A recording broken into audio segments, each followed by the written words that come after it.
Sur le terrain, la tension semble quelque peu retomber à Saporia, ville russophone du sud-est de l'Ukraine. Les habitants ne sont pas tous derrière Moscou. Reportage de nos envoyés spéciaux.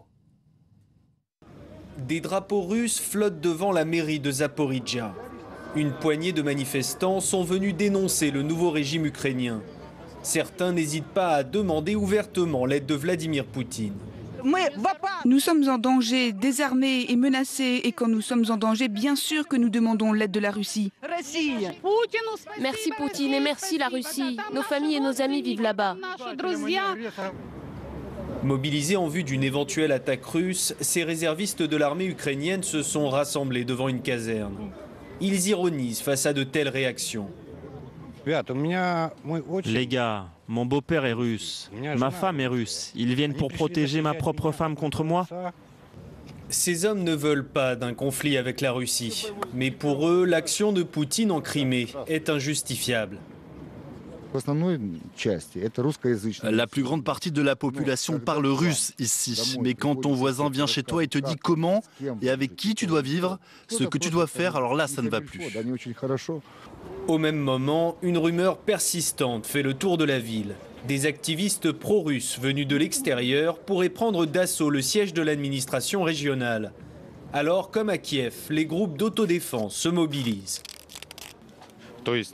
Après ce qui s'est passé dans d'autres régions, nous savons que la menace est réelle. Et pour le moment, la police ici ne s'est pas encore remise de tous ces événements. Ils sont démoralisés, ils ne peuvent pas vraiment remplir leur rôle. Donc pour moi, c'est normal que les unités d'autodéfense interviennent. L'attaque n'a finalement pas eu lieu. Zaporijjia, ville industrielle de l'Est ukrainien, vit au rythme du bras de fer engagé par Moscou. Autre signe possible de détente, le drapeau ukrainien flotterait de nouveau ce matin sur Donetsk, la ville de l'Est de l'Ukraine qui a connu il y a quelques heures encore les manifestations pro-russes les plus virulentes. Christophe Dansette. D'un côté, un groupe de manifestants drapeau ukrainien à la main. Donetsk est en Ukraine, crie-t-il. Face à eux, des pro-russes. Les premiers projectiles volent. La police débordée a bien du mal à retenir les deux camps. Très vite, certains en viennent aux mains. Pendant plusieurs heures un peu plus tôt, les deux foules se sont fait face sur la place Lénine. Deux Ukraines. L'une, pro-russe, parfois nostalgique de l'URSS, qui dénonce ce qu'elle appelle un coup d'État. L'autre, souvent plus jeune, redoute que le pays soit de nouveau soumis à la puissance de Moscou. Chaque camp affirme sa légitimité. Si certains veulent vivre sous influence de l'Ouest, c'est leur choix. Mais nous voulons vivre avec notre fédération russe. Nous ne voulons pas être séparés de l'Ukraine. Je veux vivre sous le drapeau ukrainien. Des drapeaux qui, tout au long des derniers jours, sont devenus le symbole de la lutte de pouvoir entre pro-russes et pro-révolutionnaires. Le lieu de cette lutte, l'immeuble du gouvernement régional de Donetsk. Lundi, des pro-russes s'emparent du bâtiment et hissent la bannière de la Russie sur le toit. Mercredi, la police ukrainienne prétexte une alerte à la bombe pour faire évacuer les locaux. Les révolutionnaires en profitent pour faire remplacer le drapeau russe par celui de l'Ukraine. Le scénario se répète mercredi après-midi. Une foule de pro-russes force les barrages de la police et parvient à hisser les couleurs de la fédération en haut de l'immeuble. Pas pour longtemps, dès le lendemain, le drapeau jaune et bleu de l'Ukraine flotte de nouveau sur le toit du bâtiment. Et on retrouve tout de suite l'un de nos envoyés spéciaux en Crimée à Simferopol, Johan Baudin. Johan, première question, y a-t-il des signes de désescalade chez vous? Est-ce que la tension retombe en ce moment à Simferopol? Bien écoutez, ce que je peux vous dire, c'est que la situation est strictement la même que depuis plusieurs jours. Il y a toujours ces casernes qui sont encerclées par ces soldats russes, toujours à l'intérieur, ces soldats ukrainiens qui sont désarmés, en sont réduits à observer ce qui se passe. Il y a toujours ces éléments cosaques qui tiennent la rue. Il y a toujours cette population qui regarde ce qu'il se passe depuis une semaine avec un certain fatalisme et une certaine résignation. On vient d'apprendre que le Parlement de Crimée s'est prononcé, a priori ce matin, à l'unanimité en faveur du rattachement de la région à la Fédération de Russie.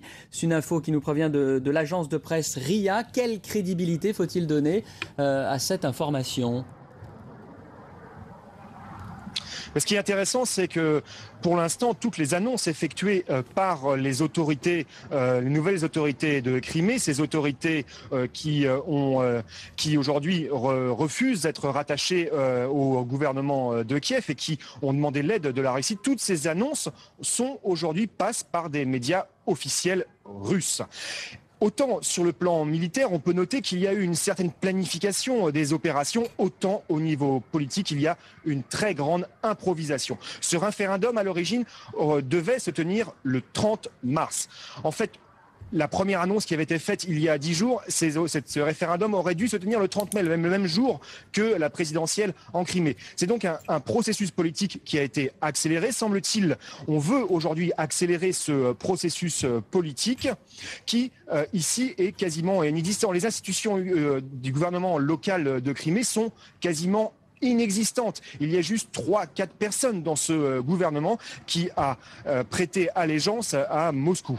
Alors il y a beaucoup de questions qui se posent. Qui va sécuriser ce scrutin ? Les policiers ? Pour l'instant, la police est réduite à des tâches de routine. Qui tient aujourd'hui le pays ? Eh bien, il s'agit des soldats russes et il s'agit des éléments les plus extrémistes russophones. Il s'agit des Cosaques et des hommes du bloc russe. Alors la question aussi est comment peut-on tenir un référendum, un scrutin, alors que 50% de la population vit quasiment dans la terreur. Il faut savoir que s'il y a 60% de la population qui est russophone, tous les russophones ne sont pas pour le rattachement à la Russie.